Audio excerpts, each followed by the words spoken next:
The Abandoned Path, written by Darius McCorkindale. The Appalachian Mountains stretched out before me, a magnificent tapestry of rolling hills, dense forests, and jagged peaks. This ancient range, stretching all the way from Georgia to Maine, holds some of the most stunning landscapes in North America. The morning sun cast a golden hue over the Blue Ridge Mountains to the east, their soft contours bathed in a warm, amber light. In contrast, the Great Smoky Mountains to the west remained shrouded in their ethereal mist, their valleys veiled in a silvery fog that clung stubbornly to the trees, giving the landscape an otherworldly quality. The Appalachian Trail, winding like a serpentine ribbon through this vast wilderness, was both a challenge and a sanctuary for those like me who sought solace in nature's embrace. This 2,200-mile footpath, the longest hiking-only trail in the world, offers a journey through diverse ecosystems, from the lush, deciduous forests of the South to the rocky, alpine peaks of New England. Each section of the trail has its unique charm and challenges, making it a true pilgrimage for hiking enthusiasts. In the early morning light, the trail revealed its treasures. Wildflowers blooming in a riot of colors, their petals glistening with dew. Towering trees, their leaves whispering secrets in a gentle breeze. And crystal-clear streams, their waters singing a soothing lullaby as they danced over smooth stones. The air was filled with the fresh scent of pine and earth, invigorating and pure, a reminder of the unspoiled beauty of these mountains. Along the way, the trail offered breathtaking vistas from countless overlooks. Standing on the edge of a rocky outcrop, I could see the land stretching out in all directions, an endless sea of green punctuated by distant peaks and ridges.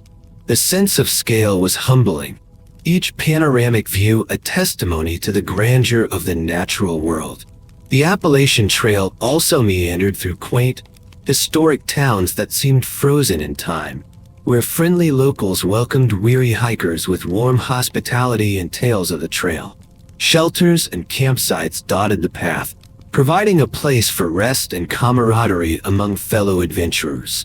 These spots were often alive with the sounds of laughter and shared stories, creating a sense of community among those who had undertaken the journey. Wildlife thrived in this protected corridor. It was not uncommon to spot white-tailed deer grazing in meadows, black bears foraging in berry bushes, or hawks soaring high above, their keen eyes scanning the ground for prey. The chirping of songbirds provided a constant soundtrack, their melodies weaving through the rustling leaves and babbling brooks. Each step on the Appalachian Trail brought a new discovery, a deeper connection to the land and its timeless rhythms. For experienced hikers like me, this trail was more than just a path through the mountains. It was a journey into the heart of the wilderness, a place where one could find both challenge and peace, adventure and reflection.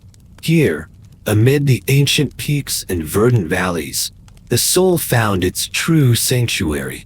I stood at the trailhead, inhaling the crisp, pine-scented air, my heart thrumming with anticipation.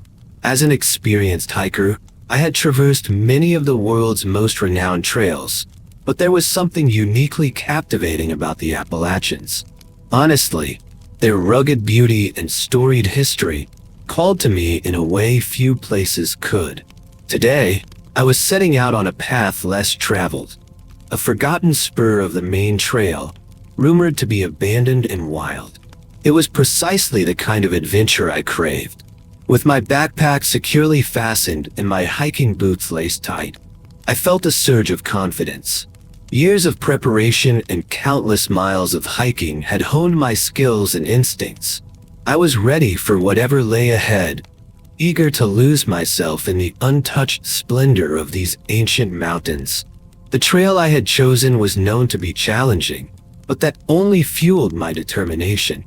I sought the thrill of the unknown, the satisfaction of conquering the untamed. As I ventured deeper into the forest, the sounds of civilization faded away, replaced by the symphony of nature. Leaves rustled gently in the breeze, and birdsong echoed through the trees. Yet, there was also an undercurrent of something else, an almost imperceptible whisper that seemed to drift on the wind. The hairs on the back of my neck prickled as I paused to listen. Was it just the wind, or something more? The path grew narrower, the trees more gnarled and twisted. Shadows danced in the corners of my vision, and I couldn't shake the feeling of being watched. A rustling in the underbrush made me turn sharply, but there was nothing there. Just my imagination, I told myself, fueled by the eerie silence that had settled over the forest. Still, the sense of unease lingered, a silent companion on my journey. I pressed on, determined to uncover the secrets of this forgotten trail. The mountains loomed larger, their majestic peaks now shrouded in an ominous mist. The beauty of the Appalachian wilderness was undeniable, but beneath its tranquil surface, something ancient and unknowable seemed to stir. With each step, I felt as though I was not just walking a trail, but crossing a threshold into a realm where the past and present intertwined, and where every shadow held a story waiting to be told. Little did I know, my adventure was about to take a dark and twisted turn, leading me into the heart of an ancient mystery that would challenge everything I thought I knew about the natural world and myself. As the morning sun climbed higher, I found myself deep within the Appalachian wilderness, far removed from the well-trodden paths of the Maine Trail. The forest had grown denser, the air cooler, and the shadows longer. It was then that I stumbled upon something unexpected, a sign, old and weathered, almost obscured by vines and moss. Curiosity piqued. I pushed aside the foliage to get a better look. The sign was barely legible, its paint faded and peeling, but I could just make out the words, Old Lonesome Trail. It wasn't marked on any of my maps or guides, and I couldn't recall reading about it in any of my extensive research. Beneath the trail's name, a crude warning was scrawled, abandoned. Enter at your own risk. I felt a chill that had nothing to do with the temperature. Stories of strange occurrences and unexplained disappearances in these parts were common enough to be folklore. But here, faced with tangible evidence of such tales, I hesitated. The trail itself was barely discernible, overgrown with thick underbrush and framed by trees whose branches seemed to reach out like skeletal fingers. Despite the unease gnawing at the back of my mind, a stronger emotion surged forth: curiosity, the thrill of uncovering something hidden, something perhaps long forgotten, was too enticing to resist. After all, wasn't this the adventure I sought? I glanced around, half expecting someone or something to appear and dissuade me, but the forest remained still. I took a deep breath, steeling myself against the unknown. My fingers tightened around the straps of my backpack, and I made the decision. Step by step, I ventured off the familiar trail and onto the Old Lonesome. The transition was almost physical, as if I had crossed an invisible boundary into another world. The air grew heavier, the forest quieter, and the sense of being watched intensified. Every sound seemed amplified: the crunch of leaves underfoot, the occasional snap of a twig, my own breathing. Yet, the further I went, the more determined I became. After all, this was why I hiked: to push boundaries, to explore the unexplored. The unease was just another obstacle to overcome, another challenge to face. With each step deeper into the forest, I told myself that the stories were just that, stories. The rational part of my mind insisted there was nothing here but trees and wildlife. But as I walked, I couldn't shake the feeling that I was being drawn in, led by some unseen force toward whatever lay at the end of this forgotten path. And though my heart beat faster with every step, I pressed on, driven by the irresistible lure of the unknown. The further I ventured down the Old Lonesome Trail, the more the landscape seemed to conspire against me. The path, barely visible at the outset, had all but vanished beneath a tangled carpet of roots and undergrowth. The towering trees, once majestic, now loomed menacingly overhead, their branches knitting together to form a near impenetrable canopy that choked out the sunlight. The air grew thick and heavy, oppressive in its stillness. Each step felt more laborious, as if the forest itself sought to hinder my progress. As I trudged onward, I began to notice unsettling anomalies. Carved into the bark of the trees and etched onto rocks were strange symbols, runes that defied my attempts to decipher them. They were crude yet deliberate, their meanings lost to time.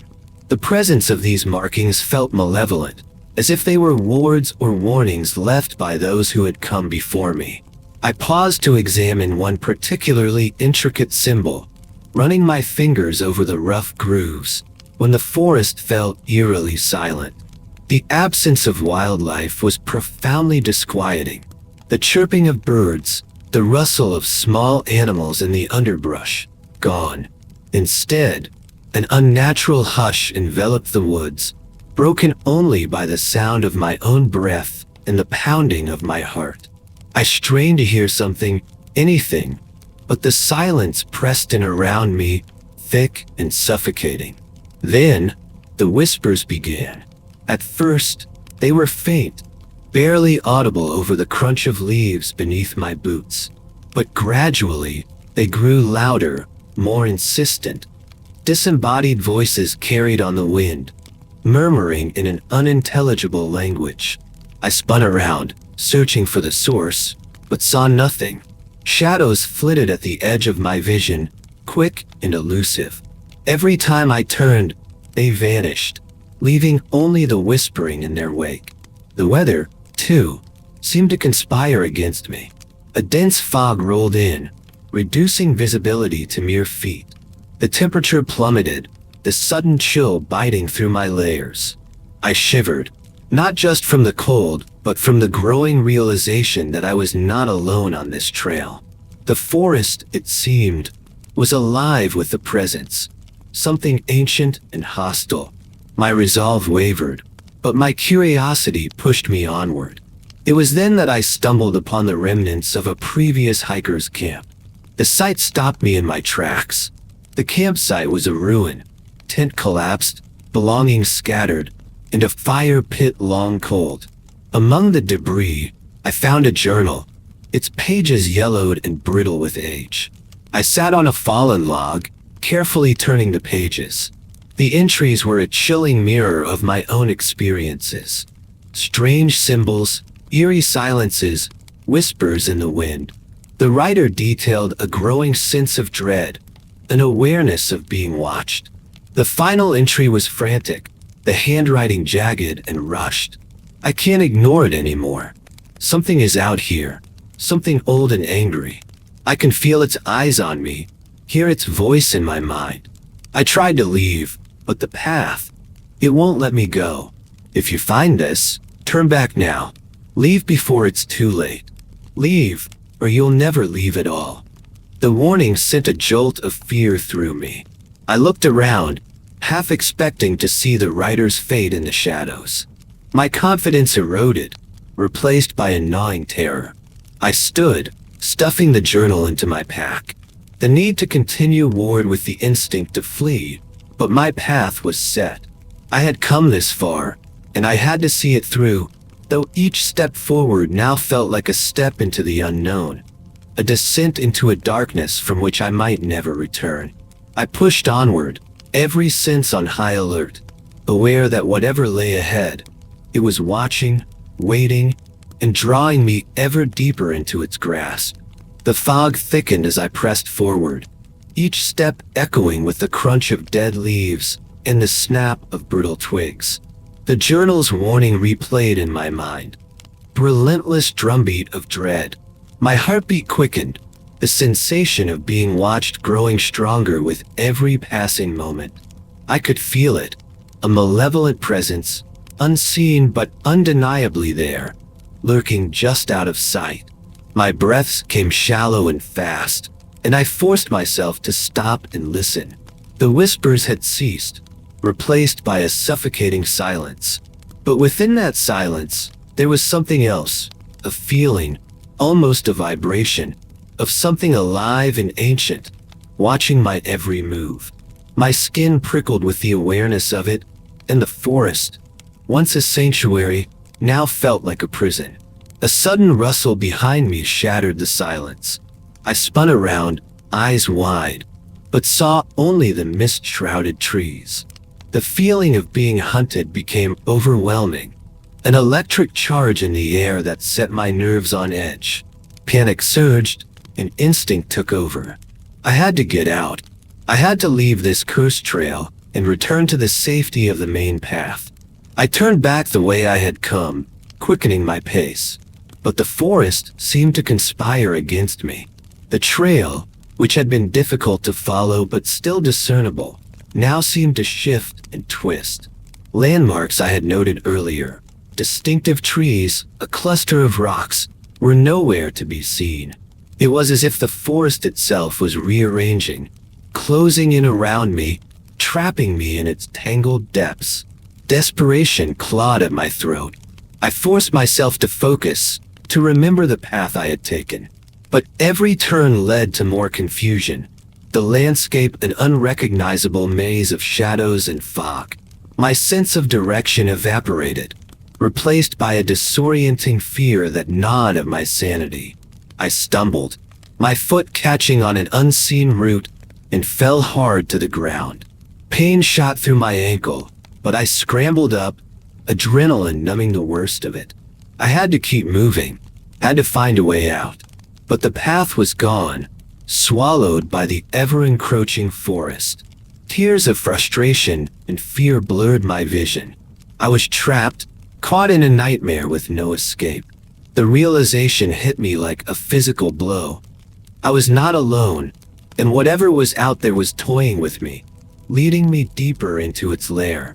A low, guttural sound echoed through the trees, a growl, or perhaps a laugh. The malevolent presence was no longer content to lurk in the shadows. It was making itself known, closing in for the kill. My heart pounded in my ears as I picked a direction at random and ran, branches tearing at my clothes and skin. The fog thickened, the world around me narrowing to a tunnel of gray and green. I ran until my lungs burned and my legs threatened to give out. The growls grew louder, closer, the shadows more aggressive in their pursuit. My thoughts became a frantic litany: escape, escape, escape. But no matter how fast or far I ran, the landscape remained alien and unyielding, an endless loop designed to ensnare and disorient. Finally, exhausted and terrified, I collapsed to my knees, gasping for breath. The forest loomed around me, silent and watchful. The realization settled over me like a shroud. I was trapped in the Old Lonesome Trail, ensnared by whatever ancient evil dwelled here. There was no escape. The forest had claimed me as its own, and somewhere in the fog, just beyond my sight, the presence waited, patient and eternal, knowing I had nowhere left to run. Kneeling on the forest floor, I fought to catch my breath. The fog swirled around me, thick and suffocating, and the oppressive silence was shattered by the sound of a twig snapping nearby. I froze, my heart pounding in my chest, straining to see through the mist. The growl that followed was low and guttural, a sound that seemed to resonate with the very bones of the forest. Then, it emerged from the fog. The figure was both human and not, an apparition of twisted limbs and hollow eyes, its form shifting and flickering like a flame caught in the wind.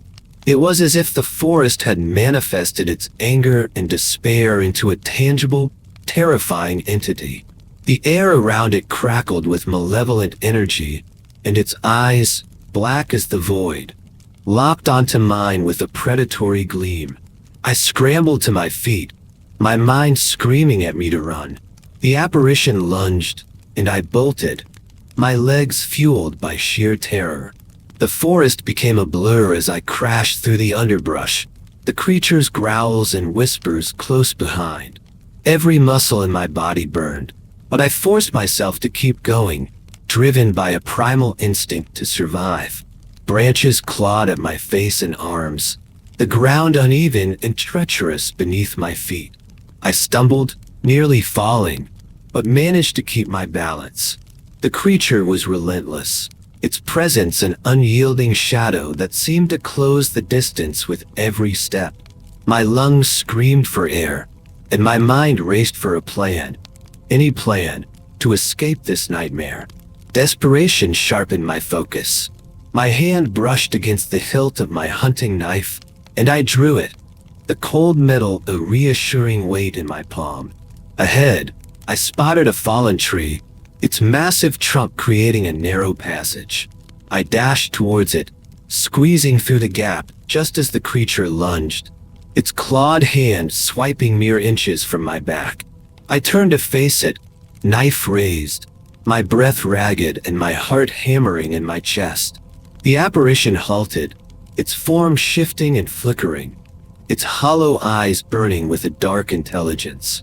It hissed, a sound filled with ancient rage, and lunged again. I sidestepped, slashing with the knife. The blade passed through the apparition, meeting little resistance, but the creature recoiled, its form distorting with a shriek of pain. Realizing I could hurt it, I pressed the attack, using every ounce of strength and skill I had. The fight was brutal and chaotic, a whirlwind of movement and shadows. The creature's claws raked across my arm, drawing blood, but I didn't let up. I swung my knife again and again, each strike a desperate bid for survival.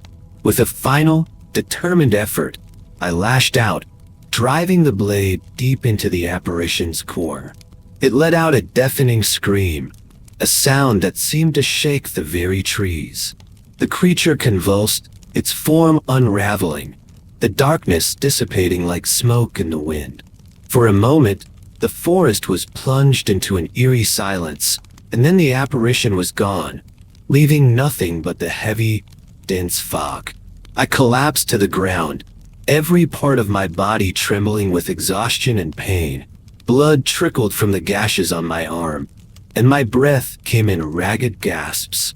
But I was alive. I had faced the malevolent force that haunted this trail and survived. The forest around me seemed to sigh, the tension easing as the presence lifted.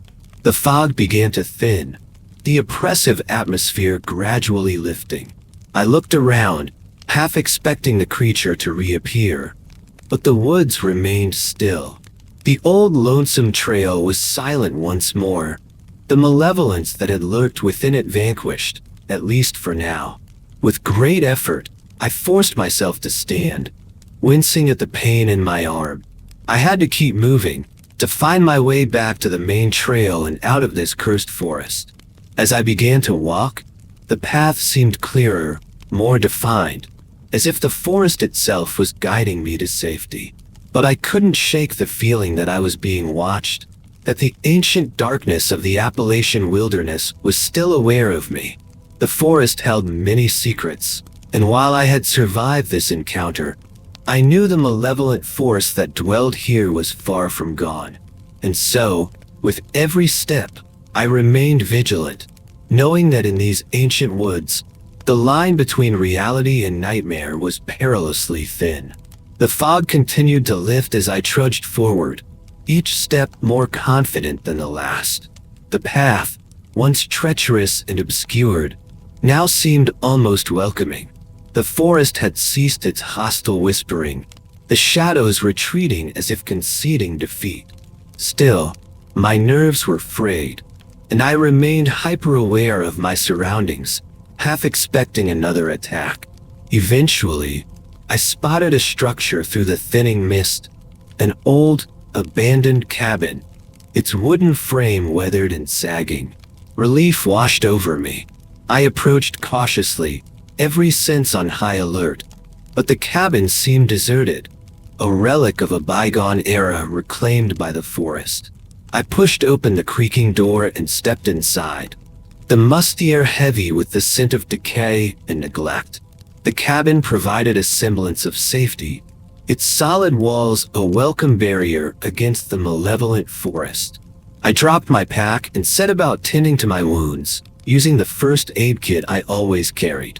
The cuts on my arm throbbed, but I cleaned and bandaged them as best I could, the immediate threat at bay. With my physical wounds seen to, I allowed myself a moment to gather my thoughts. The fight had left me exhausted, but I couldn't afford to let my guard down completely. I scanned the cabin, taking in its details. Dust-covered furniture, a broken chair, remnants of a long cold hearth. And then, on a rickety table in the corner, I noticed something that made my heart skip a beat. Old photographs and diaries, half buried under a thick layer of dust. I approached the table, my curiosity piqued despite my exhaustion.